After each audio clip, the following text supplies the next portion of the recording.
What's going on, guys? Ryan O'Toole back here again, giving you guys another review. Merry Christmas, everybody. I hope you're having a fantastic holiday today. For us movie fans, we got two very exciting Christmas presents, two highly anticipated release movies this year on streaming services. We got Soul on Disney Plus. That review is out on my channel. Go check it out. And now today on HBO Max, we had the release of Wonder Woman 1984, the highly anticipated sequel to Wonder Woman, directed once again by Patty Jenkins, starring Gal Gadot, Chris Pine, Pedro Pascal, and Kristen Wiig. If you guys are new here, feel free to click that subscribe button and that bell notification icon for more reviews, reactions, rankings, and more movie content. Set in the 1980s, Diana Prince is living in the real world, still missing Steve Trevor, who we know died in the first Wonder Woman movie, and as we saw in the trailers for this movie, he returns. Diana meets some new characters in this movie, including Barbara, aka the Cheetah, played by Kristen Wiig.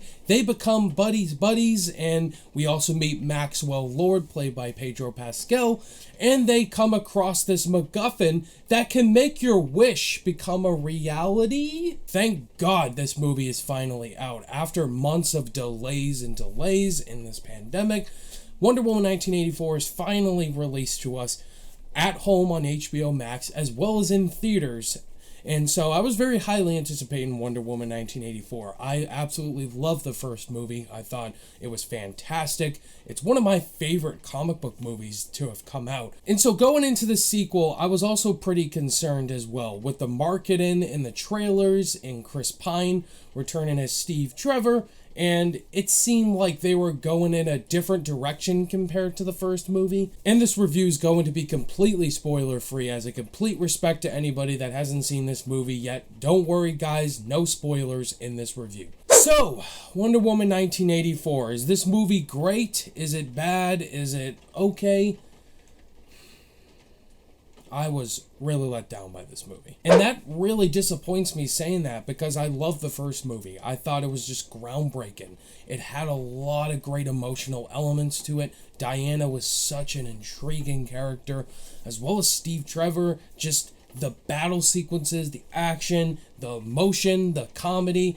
Everything about that first Wonder Woman movie really worked for me. And Patty Jenkins' direction was strong.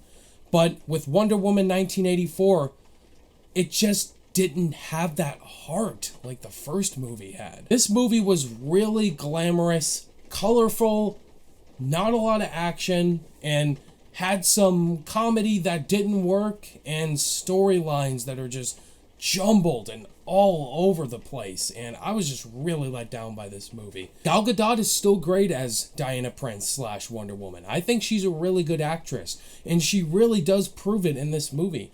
There are some good acted scenes with her as Diana Prince / Wonder Woman, where she has to express a lot of emotion in certain sequences, and I thought that worked. And she knows how to play the character to her ability, and she's just that strong, powerful female hero that just resembles what we loved about that character in the first movie. Hans Zimmer, just one of the best composers of all time. His score was incredible in this movie. It really did make the movie that much more engaging for me, because there's a certain sequence that we did see in the trailer. It's a little iffy-breefy, but that plane sequence in the score, incredible. Also, something this movie does better than the first one, which kind of worried me from the trailers, is the villains. I actually really like Kristen Wiig as Cheetah, or Barbara. She actually was really good in here. I really bought kind of the, Kristen Wiig mannerisms she had in this movie. I really liked her conversations with Diana and her motivations, which do come into play around the second act. And then when she just becomes the badass Cheetah, which we saw in the trailers, it really did sell me. Not fully, though. Not fully. We'll get to the negatives. Pedro Pascal is just awesome. I freaking love him. What a year he's having, by the way, with this and The Mandalorian. Just him as Maxwell Lord. His motivations are just really obvious villain cliches we've seen, but he really hams it up in there, and Pedro Pascal just really owned the role of Maxwell Lord. The overall story in Wonder Woman 1984 I just felt was just completely jumbled and just was all over the place. The first act set it up really strong. I think I followed the story completely, but then something completely shifts in about 45 minutes into the movie. Once that happens, it brings the movie completely down for me. The humor in this movie is completely forced compared to the first movie.